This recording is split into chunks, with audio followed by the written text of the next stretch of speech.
Hi everyone, this is poem number 8 from class 10, The Trees by Adrienne Rich. This poem has 4 stanzas and I've given heading to each of the stanza. First stanza is about the plan of trees. Now the trees inside the houses have made a plan and they are moving out of houses or from the verandas or from the interior of the house, and they are going to fill the forest. Why? Because forests are empty, there's deforestation. So these trees which are inside, they have decided, they have planned to move out in the forest and fill the forest.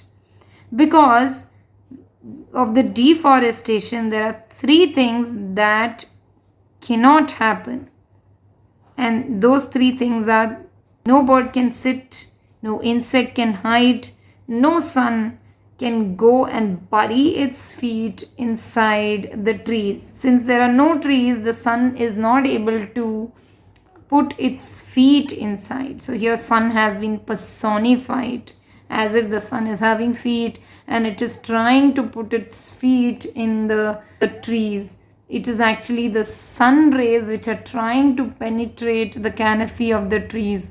But since there are no trees, the sun would not be able to do so. So this is stanza 1. Second stanza talks about efforts made by tree and the parts of the tree in order to go out of the houses. So throughout the night, the parts of this tree, they are working. They are in this conspiracy and they are going to leave the houses and they are going into the jungle. So roots, they are trying to disengage themselves, they are trying to loosen up so that they can move freely. The leaves, they are trying to push against the window so that they can also help the roots and the tree can leave the interiors of the house. Even the twigs, the small branches, they are stiff with exertion. They have exerted themselves so much. They have used so much of pressure that now they have become stiff. Twigs are already stiff. Once they dry out, they are stiff. Then even the bogs are cramped now. They behave like newly discharged patients. They have worked so hard that they are feeling dizzy, and they behave like discharged patients who are coming out of clinic doors. So they are being compared. Here there is a simile, and these cramped bogs are like discharged patients who feel dizzy because of the sedation of the medicines. So all the parts of the tree are working in order to fill the forest. The third stanza is about the poet's outlook, what she feels about the plan of the trees. She's writing long letters. That means she's worried about so many issues and she keeps talking about it. She keeps writing about it.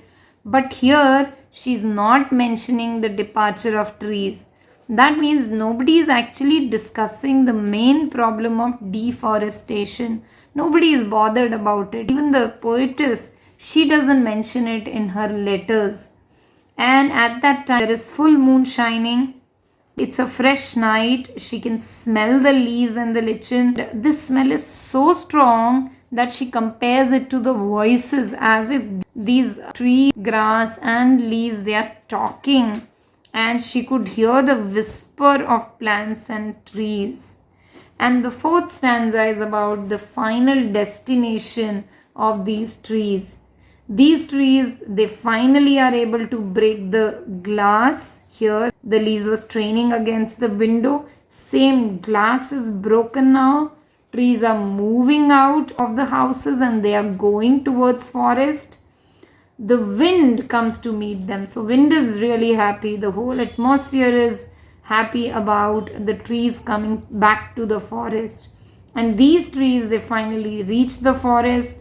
And now, because the trees have filled the forest, the moon is not visible, which was earlier full moon, is now not visible completely. And because of that, it looks as if it is broken like a mirror. Because when we look at the moon from inside the forest, it usually gets covered by the branches of the trees and leaves. You cannot see the full moon from the forest. And this is what the poetess is trying to convey. Theme of this poem is to draw our attention to deforestation, but it also suggests that plants and trees which are used for interior decoration in cities are imprisoned. They are trying to break out while the forests are being cut. So inside the houses we are planting trees, but outside we are cutting trees in the forest. So the poetess is trying to draw attention to that.